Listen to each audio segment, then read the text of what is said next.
నమస్కారం. ప్రతిధ్వని కార్యక్రమానికి స్వాగతం. పప్పు ధాన్యాల ధరలు ఆకాశాన్ని అంటుతున్నాయి. కంది, మినప, పెసర ఇలా దాదాపు అన్ని పప్పుల ధరలు మూడంకెలు దాటాయి. మాంసకృత్తులు అధికంగా ఉండే పప్పుల ధరలకు రెక్కలు రావడంతో సామాన్య ప్రజలు అల్లాడిపోతున్నారు.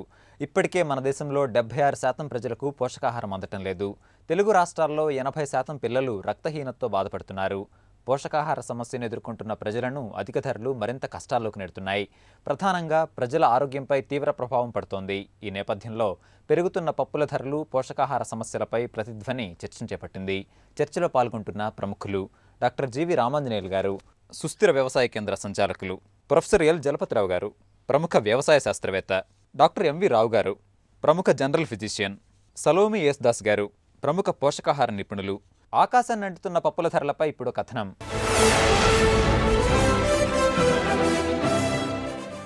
కందిపప్పు ధర కొండకి కూర్చుంది. అలాగే శనగ, పెసర, మినప, కేసరి పప్పుల ధరలు సైతం మండిపోతున్నాయి. జనాభాకు అనుగుణంగా దేశంలో పప్పు ధాన్యాల ఉత్పత్తి లేకపోవడం ధరల పెరుగుదలకు ప్రధాన కారణం. దేశీయ అవసరాల్లో 41.45% దిగుమతి చేసుకోవాల్సిన దుస్థితి నెలకొన్నది. పప్పు ధాన్యాల సాగుకు మన రైతులు ప్రాధాన్యమివ్వాలని కేంద్ర ప్రభుత్వం పదే పదే చెబుతోంది. ఇకనైనా రైతులు తమకున్న భూమిలో కనీసం 5వ వంతు విస్తీర్ణంలో అపరాల సాగుకు ఉపక్రమించాల్సిందే. ఓవైపు పప్పుల ధరలు పెరిగి వినియోగదారులు విలవిలలాడుతుంటే, మరోవైపు ఆ పంటల్ని సాగు చేసే రైతుకు అందుతున్న ప్రోత్సాహం నామమాత్రమే. మేలుజాతి వంగడాలు అందుబాటులో లేవు. తగిన సాంకేతికత రైతు స్థాయికి చేరటం లేదు. ఫలితంగా పప్పు ధాన్యాల సాగులో ఉత్పాదకత ఆశించినంతగా పెరగడం లేదు. భారత్లో 1961లో పప్పు ధాన్యాల హెక్టారు సగటు ఉత్పాదకత 540 కిలోలు. నేటికది 641 కిలోలకు మాత్రమే చేరుకుంది. ఈ నేపథ్యంలో సమతుల ఆహారంలో భాగమైన మాంసకృత్తులు కొరవడుతున్నాయి. ప్రపంచ ఆరోగ్య సంస్థ లెక్కల ప్రకారం ప్రతి ఒక్కరూ సగటున రోజుకు 80 గ్రాముల పప్పు దినుసుల్ని తినాలి. అయితే భారత్లో 40 నుంచి 45 గ్రాముల చొప్పున మాత్రమే అందుబాటులో ఉన్నాయి. నేటికి పల్లెలు, గిరిజన ప్రాంతాల్లో 50% పైగా మహిళలు, పిల్లలు రక్తహీనతతో బాధపడుతున్నట్టు రాజ్యసభలో ఇటీవలే కేంద్రం ప్రకటించింది. తీసుకునే ఆహారంలో ధాన్యాలు, పప్పులు, పీచు పదార్థాలు, మాంసకృత్తులు వేటికవే సమపాళ్లలో ఉంటేనే రక్తహీనత, పోషకాహార లోపాలను అధిగమించాలన్న సామాజిక చేతనా కార్యక్రమాల అవసరం ఎంతైనా ఉంది. 7వ తేదీతో ముగిసే జాతీయ పోషకాహార వారోత్సవాల నేపథ్యంలో పప్పు ధాన్యాల ప్రాధాన్యతను ప్రభుత్వాలు గుర్తించాల్సిందే. రామాంజనేయులు గారు, ఈరోజు పప్పుల విషయాన్ని కనుక తీసుకున్నట్లయితే కంది, మినుము, పెసర ఇలా అన్ని రకాల పప్పుల ధరలు ఆకాశాన్ని అంటుతున్నాయి. ఉత్పత్తి, దిగుబడి విషయంలో మనం ఎక్కడున్నామంటారు? ఈరోజు పప్పుల ధరలు బాగా పెరగడానికి ప్రధాన కారణం ఏంటంటారు? పప్పు ధాన్యాలు ఉత్పత్తి లేకపోవటమే. తెలంగాణ మొత్తం తీసుకుంటే మహబూబ్ నగర్ కానీ, ఇటు నల్గొండ కానీ, మెదక్ కానీ, ఆదిలాబాద్ కానీ జిల్లాలన్నింటిలో దాదాపు 50% విస్తీర్ణం పప్పు ధాన్యాల కింద ఉండేది. కంది పండేది. ఇదంతా కూడా దేశంలో చాలా రాష్ట్రాలకు మనం కంది పంపించేవాళ్ళం. ఈరోజు అవన్నీ కూడా పత్తి వేస్తున్నారు. కంది నుంచి పత్తికి మారిన రోజున ఎవరు పట్టించుకోకుండా పంటంతా వెళ్ళిపోయిన తర్వాత మనం పప్పులు దొరకట్లేదు అనుకుంటే ఏం చేయగలుగుతాం? పాలకుల ఆలోచనలు ఎట్లున్నాయంటే, దొరకట్లేదు అనుకుంటే ఇంపోర్ట్ చేసుకుందామని. మీరు పేపర్లలో చూస్తుంటారు, 69,000 టన్ను పెట్టి కొన్నారు. ఏం కొన్నారు? కెనడా దేశంలో పశువుల కోసమని పండించిన బఠానీ గింజల్ని కొని వాటిని పాలిష్ చేసి కందిపప్పు కింద భారతదేశంలో అమ్ముతున్నారు. వాళ్ళకి 69 మన రాష్ట్రంలో మన రైతులకి కందులకి ఇచ్చుంటే చాలామంది పత్తి వేయకుండా కంది వేసుకునేవాళ్ళు. ఇక్కడ రైతులకు ఇవ్వడానికి సిద్ధపడకుండా, ఇక్కడ రైతుల్లో పంట సరళిలో మార్పు వస్తుంటే ఏమీ చేయకుండా, సమస్య వచ్చిన రోజున దాని గురించి మాట్లాడుకోవడం ఏదైతే చేస్తున్నారో ఇది ప్రధానమైన సమస్య అండి. దేశవ్యాప్తంగా ఇప్పుడు ఈరోజు తీసుకుంటే మీకు చాలా ఆశ్చర్యం వేస్తుందేమో, మీరు లెక్కలు చూసుకుంటే 65% పంట విస్తీర్ణం మొత్తం భారతదేశంలో 4 పంటల్లోనే ఉందండి. జస్ట్ 4 పంటలే. ఆ 4 పంటల్లో ఏ పంటల్లోకి వెళ్ళాయి అనేది కూడా మీరు చూసుకుంటే, విత్తనాల కంపెనీలకు ఏ విత్తనాలు అమ్మితే లాభం వస్తుందో ఆ పంటలు మాత్రమే పెరుగుతున్నాయి. అంటే మన పంటల సరళి మన అవసరాల మీద కాకుండా, మన భూములకి ఏంటి సూటబుల్ అవుతుందో అనేది కాకుండా, ఏవి అమ్మితే విత్తనాల కంపెనీలు ఉపయోగపడుతుందో ఆ పంటలు మాత్రమే ప్రోత్సహించబడుతున్నాయి. ఆదిలాబాద్ జిల్లాలో మీరు ఒక్కసారి గత నెల రోజుల పేపర్లు తీసి చూడండి. ఉట్నూరు మండలంలో మాల్ న్యూట్రిషన్ వలన, దాని అసోసియేటెడ్ డిసీజెస్ వలన ఎంతమంది చచ్చిపోయారనేది మీరు ఒక్కసారి లెక్క తీస్తే, ఎందుకు చచ్చిపోయారండి? ఉట్నూరులో విపరీతంగా అన్ని పంటలు పండే ప్రాంతంలోకి పత్తి వచ్చింది. ఈరోజు ఆ ప్రాంతానికి పత్తి సూటబుల్ కాదు. వాళ్ళకు పండే పత్తితో సంవత్సరానికి 5,000, 10,000 కూడా ఆదాయం రాని పరిస్థితి. వాళ్ళందరూ కూడా ఏంటంటే వాళ్ళ పంటలన్నింటినీ బంద్ పెట్టేసి పత్తి వైపు వెళ్ళినారు. వచ్చే దాంతో కొనుక్కోవడానికి ఏమీ సరిపడదు. వాళ్ళందరూ ఆ 2 రూపాయల బియ్యం మీద ఆధారపడతారు. ఉట్టి బియ్యం తిని ఎంతకాలం బతుకుతారు? ఒక కూరగాయలు లేవు, పప్పులు లేవు, ఇంకా వేరే పోషకాలు ఏం లేవు. అనీమియా విపరీతంగా పెరిగింది. మీరు మొత్తం తెలంగాణలో ఒకసారి మీరు పరీక్ష చేసి చూడండి. 90% మంది గ్రామస్తులకి అనిమియా, రక్తహీనత ఉంటుంది. జలపతిరావు గారు, రైతుల ఆసక్తి పప్పు ధాన్యాలపై దక్కడానికి కారణం ఏంటంటారు? ప్రభుత్వం ఈ సందర్భంలో ఎలా స్పందించాలంటారు? పత్తి విస్తీర్ణం పెరుగుతుందన్నది ఇప్పుడు కాదు, దాదాపు 15-20 సంవత్సరాల నుంచి మెల్లమెల్లగా ఇప్పుడు అంటే ఎవరు ఊహించని లెవెల్కి వచ్చింది. పప్పు దినుసులు, నూనె గింజల స్థానం అంతా పత్తి ఆక్రమించుకుంటుంది. పత్తికి అనుకూలం లేని ప్రాంతాల్లో కూడా పత్తి వేస్తున్నారు. పత్తి సాగు చేయకూడనటువంటి జిల్లాల్లో కూడా పత్తి సాగు చేస్తున్నారు. మంచిది కాదు అని చాలామంది అంటున్నాం. కానీ ఎక్కడ ఎందుకు రైతు ఆ విధంగా చేస్తున్నాడు, రైతును వేరే పంటలకు మలిపించాలన్నట్టయితే దానికి ఎలాంటి కార్యక్రమం చేపట్టాలన్న దాని మీద ఒక సంక్షిప్తమైన ప్రణాళిక లేకపోవటం. కొంతమంది అని ఉండొచ్చు, కేంద్ర ప్రభుత్వం కూడా ఇది గుర్తించి నేషనల్ ఫుడ్ సెక్యూరిటీ మిషన్లో పల్సెస్ మీద దీని మీద కూడా ప్రత్యేకమైనటువంటి ఒక కార్యక్రమం ఇచ్చేసి ఇది బాగా పాపులరైజ్ చేయాలని చెప్పటం, కొన్ని విత్తనాల మీద కానీ కొన్ని ఇతర సదుపాయాల మీద ఇచ్చి చేయాలని. కానీ ఇక్కడ నేను చెప్పేది ఏంటంటే దీంట్లో 2-3 అంశాలు ఉన్నాయి మనం అంటే గమనిస్తే. వేరే పంటల మీద పరిశోధన అంతా ప్రైవేటు కంపెనీలది, పత్తి పరిశోధన మొత్తం ప్రైవేటు కంపెనీ. పత్తే కాదు, మొక్కజొన్న విస్తీర్ణం కూడా పెరిగింది చాలా రాష్ట్రాలలో. సరే ఆహార పంటకు అనుకున్నా తీసేసినా కానీ ఈరోజు దాన్ని మొక్కజొన్న ఎవరు ఆహారంగా తీసుకోవట్లేదు. కోళ్ళ పరిశ్రమ తప్ప ఎక్కడ లేదు, పరిశ్రమలు కూడా లేవు. మొక్కజొన్న మొత్తం ప్రైవేటే. ఇదే మరి పప్పు దినుసులకు వచ్చేసరికి ఏ ప్రైవేటు కంపెనీ ఒక నయా పైసా పరిశోధన చేయదు, విత్తనం తయారు చేయదు, టెక్నాలజీ ఇవ్వదు, ఏది ఇవ్వదు. కేవలం ప్రభుత్వ సంస్థలు ఇవ్వాలి. సరే నేను కూడా ఇందులో ప్రభుత్వ సంస్థల్లో పనిచేసినప్పటికీ శాస్త్రపరంగా వేరే పంటల్లో వచ్చినంత మార్పు అంటే దిగుబడి పెంచే ప్రయత్నం కానీ, ఆ పంటల్లో ఉన్నటువంటి తెగుళ్ళు పురుగుల సమస్యను అరిగించడంలో కానీ దానికి అనుకూలంగా కానీ అంటే దిగుబడి పెరగటం టెక్నాలజీ వేరే పంటల్లో వచ్చినంత దీంట్లో రాలేదు. రెండోది విస్తరణ మర్చిపోకూడదు. విస్తరణ లోపం మీకు ప్రధానంగా ఉంది. కొంత పరిశోధనలో ఎంతో కొంత వచ్చింది, సహజంగా పంటల్లో అవకాశం రాకపోతుండొచ్చు. కొత్తవి కనుక్కోవాలంటే ఏదో కొన్ని లిమిటేషన్స్ ఉన్నాయనుకుంటే విస్తరణ శూన్యమండి. ఇక మూడో విషయం మద్దతు ధర. మొన్న ఈ కేంద్ర ప్రభుత్వం మొన్న పప్పు దినుసుల మీద మద్దతు ధర పెంచింది, కానీ ఒక్కసారి మద్దతు ధర పెంచగానే రైతు సడన్గా మారడు. పప్పు దినుసులు విపరీతంగా సాగు చేసేటువంటి ప్రాంతాలు ఇవి. ఆ ప్రాంతాల అనుభవం ఉన్న రైతులు మర్చిపోయి వద్దనుకున్నాడంటే ఆయనకు గిట్టుబాటు కావట్లేదు. గిట్టుబాటు అయి చేయగలిగినట్టయితే మళ్ళీ ఈ భూములలో మంచి పప్పు దినుసుల సాగు అవకాశం ఉంది. రావు గారు, ప్రపంచ ఆరోగ్య సంస్థ లెక్కల ప్రకారం ప్రతి వ్యక్తి రోజుకి కనీసం 80 గ్రాముల పప్పు దినుసుల్ని ఆహారంలో తీసుకోవాలి. మరి దేశంలో ఈరోజు ప్రజలకు పోషకాహారం ఏ మేరకు లభిస్తుందంటారు? పోషకాహారం లేమి వ్యక్తుల ఆరోగ్యంపై ఎట్లాంటి ప్రభావం చూపుతుందంటారు? ఇంతకుముందు వారు చెప్పినట్టుగా మన వ్యవసాయం ఎన్నో మార్పులు వచ్చాయి. కమర్షియల్ క్రాప్స్ అనే పత్తి, మిర్చి ఆధారపడి కూరగాయలు కూడా తగ్గిపోయాయి. ఇప్పుడు మనకి అన్ని రియల్ ఎస్టేటు ఏదో ఫార్మ్స్ తప్ప నిజానికి పప్పు దినుసులు కానివ్వండి, వెజిటబుల్స్ మనకు కనపట్టలేదు. అదేవిధంగా ప్రజలు కూడా అనేక పట్టలు మోసపోయి కూల్ డ్రింక్స్ తాగటం, ఏదో పళ్ళు తాగటం, బిస్కెట్ తినటం తప్ప మనకు సహజసిద్ధంగా లభ్యమయ్యే పప్పు దినుసులు మానేస్తున్నారు. అదో కారణం. రెండో కారణం మనకి లిటరసీ రేట్ తక్కువ ఉండటం, అవగాహన లేకపోవటం వల్ల న్యూట్రిషన్ మీద చాలామంది పప్పు తినలేకపోతున్నారు. రెండోది అవైలబిలిటీ, ప్రొడక్షన్ కాబట్టి అవైలబిలిటీ లేదు. మూడవది ఖరీదు. ఈ మధ్యకాలం చూస్తున్నాం పప్పు రేట్లు. సో వీటన్నిటి వల్ల కూడా మన దేశంలో ఆఫ్రికా ఖండంతో పోలిస్తే కూడా మ్యాల్న్యూట్రిషన్ సమస్య ఎక్కువగా ఉంది. 5 సంవత్సరాల లోపు పిల్లల్లో 42.5% మంది పిల్లలు మన దేశంలో అండర్ వెయిట్. ఏ ఆఫ్రికా దేశంలో కూడా ఇంతకంటే ఘోరంగా పరిస్థితి లేదు. మనం చూసే ప్రతి చోట లావు ఎక్కుతున్నారు, బరువు ఎక్కుతున్నారు ఈ పట్టణం తప్ప బరువు తగ్గుతున్నారు, స్టంట్ గ్రోత్, థిన్ అయిపోతున్నారు, ప్రోటీన్ మ్యాల్న్యూట్రిషన్ ఎక్కువగా ఉంది. దానివల్ల ఎన్నో ఆరోగ్య సమస్యలు. గర్భిణీ స్త్రీలో ప్రోటీన్ తక్కువ ఉంటే పుట్టబోయే బిడ్డలో ఎన్నో జబ్బులు వచ్చే అవకాశం ఉంది. వెయిట్ తక్కువ పుడతారు, పుట్టిన తర్వాత ఎన్నో జబ్బులు వస్తుంటాయి.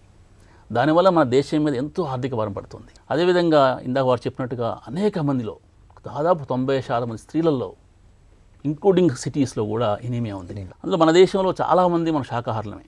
మాంసాహారాలు కూడా వారానికి ఒకసారి 2 సార్లు మాంసాన్ని తింటారు, అది కూడా తక్కువ క్వాంటిటీలో తింటారు. కాబట్టి మనకి మాంసకృతులు లభ్యమయ్యేది కేవలం పప్పు దినుసు ద్వారానే. ఒకప్పుడు అన్ని చోట్ల పప్పు దినుసు లభ్యమయ్యేది. కందులు, పెసలు, మినుములు, శనగలు ఇవన్నీ ప్రతిరోజు తినేవాళ్ళం, ఆరోగ్యం బాగుండేది. అది పూర్తిగా భిన్నమై ఇప్పుడు కేవలం రైస్ మీద మనం ఆధారపడుతున్నాం, ఆయిల్ మీద ఆధారపడుతున్నాం. దాని ఎన్నో జబ్బులు వస్తున్నాయి. ఇప్పుడు గ్రామాల్లో ఈ రోజుల్లో మనం మధుమేహం చూస్తున్నాం. ఒకప్పుడు డయాబెటీస్ కనపడకపోయేది. దీనికి కారణం ఎన్నో మార్పులతో పాటు పప్పు దినుసు తినకపోవటం. సలోమి గారు, ఈరోజు తెలుగు రాష్ట్రాలు ఆంధ్రప్రదేశ్, తెలంగాణను గమనిస్తే మహిళలు, పిల్లలకి సంబంధించి పోషకాహారం అందకపోవటం వల్ల వారు ప్రస్తుతం ఎట్లాంటి ఇబ్బందులు ఎదుర్కొంటున్నారంటారు? ఆహారం పోషకాహారానికి తేడా ఉందా అనేది మొదటి ప్రశ్న. మనం తీసుకునే ఆహారం పోషకాలను మనకిస్తుంది. పోషకాహారం అనేది ఒక సపరేట్ కాదు. ఆహారంలో ఎప్పుడైతే వైవిధ్యం ఉంటుందో, చాలా సరళంగా చెప్పాలంటే మనం ఇప్పుడు తినే ఆహారాన్ని మనం ఒక ప్లేట్ని మనం చూసుకుంటే మన ఆహారం తెలుపు, పసుపు. ఆ పసుపు కూడా ఏదో కందిపప్పు ఉంటుంది కాబట్టి, ఈ తెలుపేమో తెల్ల బియ్యం సరఫరా అవుతున్నాయి కాబట్టి ఉన్నాయి. ఈ 2 రంగులు ఉండేది ఆహారం. అయితే కనీసం ఆకుపచ్చ, ఎరుపు, తెలుపు, బూడిద రంగు, ఇంకేదన్నా రంగు ఉండే ప్లేట్ కనుక మన ఎదురుగుంటే అది పోషకాహారం. కొంచెం రాగి, కొర్ర, సామ, సజ్జ పూర్తిగా పాలిష్ చేయకుండా కొంచెం ముడిగా ఉండే బియ్యం, ఇటువంటివి ఉంటే ఆహారంలో రంగు వస్తుంది. అట్లాగే ఆకుకూరలు, కాయగూరలు, దుంపలు, ఇవన్నీ కూడా ఖరీదైనవి కాదు. నేను చెప్పింది ఏది కూడా ఖరీదైంది కాదు. సో ఇవన్నీ ఉంటే రంగు మారుతుంది. రంగు మారినప్పుడు మనకి పోషకాహారం అవుతుంది. అది చాలా సింపుల్గా. అయితే పప్పు ధాన్యాల గురించి మనం మాట్లాడుతుంటే డాక్టర్ గారు చెప్పినట్లు పప్పు ధాన్యాలు మనకి మాంసకృతులను అధికంగా ఇవ్వటానికి మనకు దోహదపడతాయి. ఈ పప్పు ధాన్యాలు అనగానే మనం ఏమనుకుంటామంటే కంది, మినుము, పెసర, మహా అయితే శనగలు, ఇక్కడికే ఆగిపోతాం. యాక్చువల్గా మనం చూసుకుంటే మన గ్రామాల్లో కనీసము ఒక 28 రకాలు ఉంటాయి.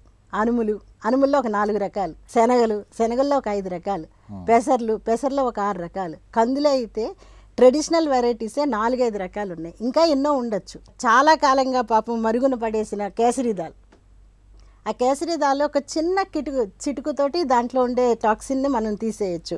నానబెట్టి ఆ నీళ్లు పడేయటం, వండక ముందు ఒక 5 నిమిషాలు ఉడికించి ఆ నీళ్లు పడేస్తే ఆ టాక్సిన్ అందులోంచి బయటకు వెళ్ళిపోతుంది.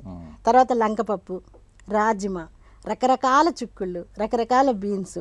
సో ఇవన్నిటిని మనం వైవిధ్యాన్ని మర్చిపోయి మనం పంటల్ని తీసేసుకొని ఆ వచ్చే పంటలను కూడా మనం పండించకుండా ఉండి పోషకాహారం అంటే ఎక్కడి నుంచి వస్తుంది? రామంజనులు గారు, దిగుబడి సరైనటువంటిది లేకపోవడం వల్ల, మరొక వైపు డిమాండ్ ఎక్కువగా ఉండటం వల్ల ధరలు ఆకాశాన్ని అంటున్నాయి. ధరల నియంత్రణ కోసం ప్రభుత్వాలు ఎట్లాంటి చర్యలు చేపట్టాలి? ముఖ్యంగా స్థిరీకరణ నిధి వంటి అంశాలపై ప్రభుత్వాలు ఏ మేరకు దృష్టి సారించాల్సిన అవసరం ఉందంటారు? ధరలు ఎప్పుడు పెరుగుతున్నాయి, ఎప్పుడు తగ్గుతున్నాయి అనేది చూస్తే రైతుకి ఈ సంవత్సరం కూడా అంటే మద్దతు ధర 45 రూపాయలు ఉన్నదండి. ఈ సంవత్సరం 45 రూపాయలు కూడా రైతుకు దొరకలేదు. మేము చాలా గ్రామాలలో మాకు కనీసం 45 ఇస్తారా అని గొడవ చేసిన సందర్భాలు కూడా ఉన్నాయి పోయిన సంవత్సరమే. కానీ ఈరోజు మనకు 150-170 రూపాయలకి ఇక్కడ దొరుకుతున్నది. రైతులు అమ్మేసుకునేంత వరకు ధర తక్కువ ఉంటుందండి. రైతులు అమ్మేసుకున్న తర్వాత ధరలు పెరుగుతాయి. సో పెరిగే ధరలు ఏవి కూడా రైతులకి ఉపయోగపడట్లేదు. అది ఉల్లిపాయల విషయం కావచ్చు, పప్పు విషయం కావచ్చు, ఇంకా ఏ విషయం తీసుకున్నా కానీ. ఈ ధరలు నియంత్రించాలి అనుకుంటే గిన 2 విషయాలు చేయాలి. ఒకటి ఏంటంటే సరైన స్టోరేజ్ సిస్టమ్స్ క్రియేట్ చేసి రైతుల్ని సహకార సంఘాలాగా ఏర్పాటు చేసి రైతుల స్థాయిలో వాళ్ళు స్టోర్ చేసుకోవడానికి వీలుగా కల్పించాలి. రెండో విషయము, మనకు ధరలు పెరిగిన దాని గురించి జరిగిన చర్చ అంతా కూడా మనకి ఎంతసేపు ఏంటంటే మీరు మొత్తం సంవత్సరం మొత్తం మీద తీసుకున్నాం అనుకోండి, కందిపప్పు ధర ఎప్పుడు కూడా యావరేజ్గా 70-80 రూపాయలు మించదండి.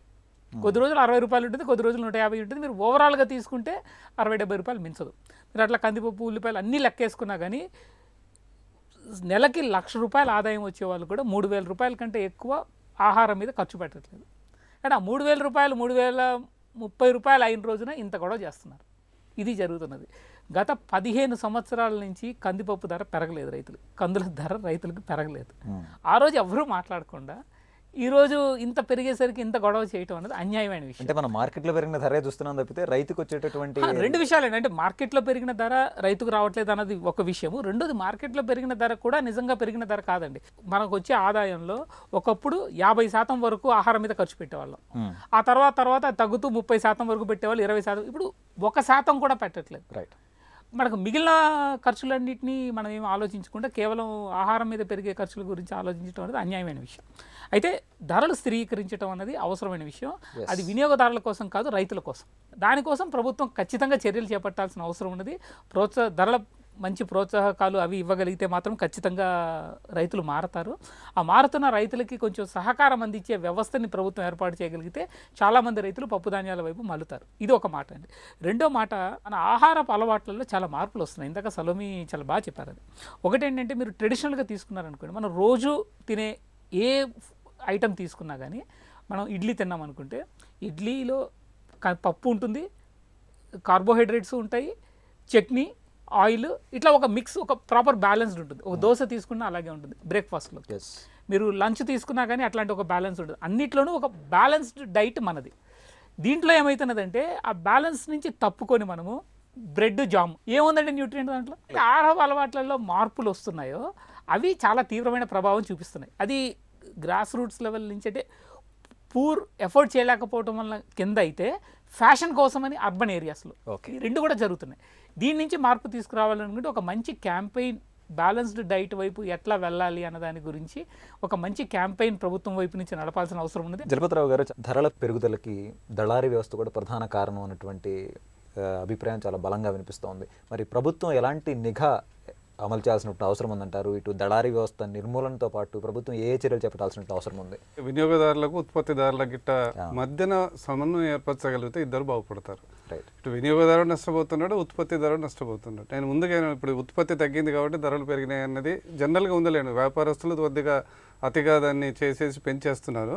కానీ ఉత్పత్తి తగ్గింది అన్నది దానికి కొద్దిగా సమస్య అవుతుంది. అందరూ వాడకం తగ్గింది, వాడకం తగ్గడంలో కొంతమంది ధర పెరిగింది కాబట్టి వాడకం తగ్గింది అన్నది మనం కన్సిడర్ చేస్తే ఇప్పుడు ఉత్పత్తి మాత్రం ఖచ్చితంగా పెరగాలి. ఎందుకంటే విస్తీర్ణం బాగా తగ్గింది. అది మాత్రం ప్రభుత్వం గుర్తుపచ్చి అంటే ఉత్పత్తి పెంచడం కావచ్చు, విస్తీర్ణం పెంచడం కావచ్చు, ఏ ప్రాంతాలలో ఏ పంటకు అవకాశాలు ఉన్నాయి, ఏ ప్రాంతాల్లో ఏ పంట ఎందుకు అది విరమించుకున్నారు, దాంట్లో ఉన్న సమస్యలు ఏంటి. ఉదాహరణ చెప్పాలంటే కోస్టల్ జిల్లాలో మినప ప్రధానమైన పంట కొన్ని జిల్లాల వారి తర్వాత ఇప్పుడు ఎందుకు తగ్గిందంటే మొత్తం జొన్న వైపు వెళ్ళారు. జొన్న నుంచి బీరు తయారు చేస్తున్నారు. జొన్న నుంచి మొత్తం బీరు, మొక్కజొన్న అంతా పౌల్ట్రీ ఇండస్ట్రీ కొంటున్నది. కొనుగోలుదారులు ఉన్నారు కాబట్టి ఆ పంట వైపుకి వెళ్ళినారు. మినుము వాళ్ళకి సమస్య ఎందుకు వచ్చిందంటే మినుములో ఒక రకమైనటువంటి తెగులు వచ్చింది. ఆ తెగులుకు పరిష్కారం చూపెట్టలేదు.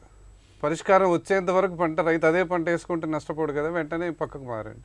ఇప్పటికీ ఆ సమస్యను ఇచ్చేసి మళ్ళీ అదే మినుము పంటను వరి మగాలలో మళ్ళీ దాన్ని పండిద్దామన్నటువంటి ఆలోచనకు ప్రభుత్వం అంటే వ్యవసాయ పరిశోధనలలో వెంటనే దాన్ని పరిష్కారం తీసుకొచ్చి చూపెట్టి పంటను కొంత విస్తీర్ణంలో కాపాడాలి. పెసర పోవడానికి కారణం ఏంటంటే పెసర పక్వానికి వచ్చినప్పుడు కాయ తీయాలన్నట్టయితే 60-70% పంట కూలీలకే పోతుంది, లేకపోతే వర్షాల వల్ల పోతుంది. ఇది నాకు పనికిరాదు అని పంటను మానేసినాడు. అంటే సమస్యలు వచ్చినాయి. ఎట్లా రైతును వాళ్ళంతల వాళ్ళు పంట పండించి నిలబెట్టుకొని దానికి విలువలు కలిపి, ఉదాహరణ కందులు ఊరికి అమ్మొద్దు, కందిపప్పు చేసి అమ్ముకోగలగాలి వాళ్ళు. శాస్త్రవేత్తలు, విస్తరణ అధికారుల మీద ప్రభుత్వం రకమైనటువంటి ప్రణాళిక తయారు చేయించేసి సీరియస్గా ఇంప్లిమెంట్ చేయించేసి ఏ ప్రాంతంలో విస్తీర్ణం పెరిగే అవకాశం ఉంది, ఏ ప్రాంతంలో ఏ టెక్నికల్ సాంకేతిక సమస్యలు ఏమన్నా దానికి పరిష్కారాలు అనుకుంటే రైతుల్లో ఒక భరోసా వస్తుంది. రావు గారు, పోషకాహారంపై ప్రభుత్వాలు ఎలాంటి అవగాహన కల్పించాలి, ప్రజలు ఎట్లాంటి అవగాహన ఏర్పరచుకోవాలి? ఎడ్యుకేటెడ్ పీపుల్ కూడా చాలా మంది అవగాహన లేదు, ఫ్యాషన్ అయిపోతున్నారు. ఎవరు మిల్క్ తాగరు, డైరెక్ట్ కూల్ డ్రింక్ అది తాగుతుంటారు. అది మిల్క్ అంటే కాస్ట్ ఒక్కొక్కసారి, అది ఎనర్జీ డ్రింక్ అంటారు, ఇంకా కాస్ట్లీ. ఇంకో చాక్లెట్ అంటారు. మన దగ్గర తయారే ఫర్ ఎగ్జాంపుల్ వేరుశనగ ఉండలు అనుకోండి, ఎంతో పోషకాహారం ఉంటుంది. నువ్వుల ఉండలు అనుకోండి, కాల్షియం కావచ్చు, ఐరన్ కావచ్చు, క్యాలరీస్ కావచ్చు వస్తాయి. ప్రతిరోజు పిల్లలకి పెడితే వాళ్ళకి ప్రోటీన్, మ్యాల్న్యూట్రిషన్ రాదు, ఎనీమియా రాదు. సో ఇటువంటి మర్చిపోయాం మనం. ఈ వంటలు మర్చిపోయి ఇప్పుడు మీరు చూస్తే ఎక్కడ పోయినా కానీ మీకు మల్టీనేషనల్ కంపెనీలో ఫుడ్ ప్రొడక్ట్స్ దొరుకుతున్నాయి మనకి. సో మన వంటలు మంచివి. అదృష్టం కొద్ది ఇప్పుడిప్పుడే కొన్ని ఫ్యాషన్, కొన్ని రెస్టారెంట్లు వస్తున్నాయి మనకి, తెలంగాణ వంటలని అవన్నీ వస్తున్నాయి. ఆ మార్పు రావాలి. మన పాత వంటల్ని మనం ఇంట్లో వండుకోవాలి, పిల్లలకు అలవాటు చేయాలి. ఈ పిజ్జాలు, బర్గర్లు కాకుండా మన ఆహారం చాలా బ్యాలెన్స్. వారు చెప్పినట్టుగా రామయ్య గారు, మన ఆహారం చాలా బ్యాలెన్స్డ్. ఆ ఆహారం అలవాటు పిల్లలు చిన్నప్పుడు నేర్పించాలి. మేడం గారు అన్ని రంగులు అన్నారు. అవును, అన్ని రంగులు ఉండాలి. స్కూళ్ళలో కూడా క్యాంటీన్లలో మన ఆహార పదార్థాలు అలవాటు చేసి పెట్టాలి. మనం కూడా ఇంట్లో పిల్లలకు అదే నేర్పించాలి. ఎందుకంటే చిన్నప్పుడు ఏదైతే ఆహారం అలవాటు అవుతుందో మన పెద్దన అదే తింటున్నాం కాబట్టి పిల్లలకి మన ఆహారం అలవాటు చేస్తూ ఉండాలి. అదేవిధంగా టీవీలు కానివ్వండి, రేడియో కానివ్వండి, వార్తాపత్రికలు కానివ్వండి కూడా మన ఆహారం మీద అవగాహన కల్పించాలి. దానికి ఎగ్జిబిషన్స్ కావచ్చు, వంటల పోటీలు కావచ్చు, అవి ఏర్పాటు చేసి మన ఆహారాన్ని మనం తినేట్టు చేస్తే చాలా వరకు ఈ ప్రాబ్లమ్స్. ఎందుకంటే మన జీడిపి మీద కూడా దీని ప్రభావం ఉంది. మ్యాల్న్యూట్రిషన్ వల్ల మన జీడిపి దాదాపు 1.4% తగ్గిపోతుంది. దీని ఎఫెక్ట్ దేశ ఆర్థిక రంగం మీద, హెల్త్ రంగం మీద చాలా ఉంది. కాబట్టి పోషకాహారం అనేది చాలా చాలా ముఖ్యమైనది. దానికి ప్రభుత్వం, ప్రైవేట్ సంస్థలు, వైద్య నిపుణులు అందరూ కూడా పెద్ద ఎత్తున ఒక ఉద్యమాలకు చెప్పేది తప్ప మనం మారం. సలోమి గారు, పోషకాహార లోపం వల్ల మహిళలు, పేదలు, చిన్నారులు అనారోగ్య బారిన పడటాన్ని మనం చూస్తూ ఉన్నాం. పౌష్టికాహార పంపిణీలో చైనా, ఫ్రాన్స్, బ్రిటన్ వంటి దేశాల విజయగాథల నుంచి మనం ఎలాంటి పాఠాలు నేర్చుకోవాలంటారు? ఒకటి, మనం తిరిగి మిక్స్డ్ క్రాపింగ్ అంటే మిశ్రమ పంటల వైపుకే వెళ్ళాలి. ఎప్పుడైతే మనం మిశ్రమ పంటలు వేస్తామో దాంట్లో మనకు కావాల్సిన శక్తినిచ్చే మిల్లెట్స్ అంటే చిరుధాన్యాల పక్కనే మాంసకృతులనిచ్చే పప్పు దినుసులు, వాటి పక్కనే మనకి శక్తినిచ్చే క్రొవ్వు పదార్థాలు ఉండే నూనె గింజలు కలిసి పండుతుంది. ఆ ప్యాటర్న్ కనుక మనం మళ్ళీ తీసుకొస్తే వ్యవసాయంలోకి చాలా వరకు మనం ఈ పోషకాహార లోపాన్ని జయించగలుగుతాం. రెండోది, ఎప్పుడైతే మనం అడుగు మందులు పురుగు మందులు మానేస్తామో మందుల దగ్గరికి వెళ్ళాల్సిన అవసరం ఉండదు మనకి. బాగా చెప్పారు. మనం కలుపు మొక్కలు అనేవన్నీ కూడా ఒకప్పుడు మనకి సొంతంగా మనకి ఆహారం, మన పశువులకి ఆహారం, మనకి మందు మొక్కలు కూడా. ఈ మిశ్రమ పంటల్ని మళ్ళీ మనం తిరిగి తీసుకొని వస్తే కనుక పోషకాహార లోపాన్ని సమర్థవంతంగా చాలా వరకు మనము నివారించవచ్చు. అదొకటి. రెండోది పప్పు దినుసులు మనకి చాలా ముఖ్యం. ఎందుకంటే ఎనీమియా, మనం రక్తహీనత గురించి మాట్లాడుతున్నాం. మన శరీరంలో కనుక ఇనుము మన శరీరం తీసుకోవాలి అంటే బయో అవైలబిలిటీ అంటాం కదా, తీసుకోవాలి అంటే ఒకే పూట మనం తీసుకునే ఆహారంలో మనకి వైటమిన్ సి ఉండాలి, ఫోలిక్ యాసిడ్ ఉండాలి, ప్రోటీన్ ఉండాలి, B12 ఉండాలి. ఈ B complex vitamins, folic acid, iron, protein, vitamin C ఎప్పుడైతే సమృద్ధిగా ఉంటుందో అప్పుడు తీసుకునే ఐరన్ మనకి వంట పడుతుంది. అంతేగాని ఫోలిక్ యాసిడ్ ఐరన్ టాబ్లెట్ ఇచ్చి మింగేస్తే గర్భిణీ స్త్రీలకు ఆరోగ్యం వస్తుంది అనేది ఉట్టి మాట. దాని బదులు కాన్స్టిపేషన్ వస్తుంది. మనకి ఒక జవాబు ఏంటంటే పప్పు దినుసులు మాత్రమే. పప్పు దినుసుల్లో సమృద్ధిగా ఫోలిక్ యాసిడ్ ఉంటుంది, సమృద్ధిగా ప్రోటీన్ ఉంటుంది, సమృద్ధిగా ఫైబర్ ఉంటుంది. సో ఈ మూడు ఆకుకూరల్లోనూ లేదా ఆ సీజన్లో దొరికే ఒక రేక్కాయో, ఒక చింతకాయో, లేకపోతే ఒక మామిడికి పప్పిందో ఏదో ఒకటి తింటే ఆ రోజుకి వైటమిన్ సి సరిపోతుంది మనకి. దేశ జనాభాకు అనుగుణంగా పప్పు ధాన్యాల ఉత్పత్తి పెరగటం లేదు. రైతులు కనీసం 5వ వంతు పప్పు ధాన్యాల సాగుకు ప్రాధాన్యం ఇవ్వాలన్నది ప్రభుత్వ లక్ష్యం. మరోవైపు ధరల స్థిరీకరణపై దృష్టి పెట్టాలి. అప్పుడే ప్రజలకు పోషకాహారం లభిస్తుంది. ఇది నేటి ప్రతిధ్వని. నమస్కారం.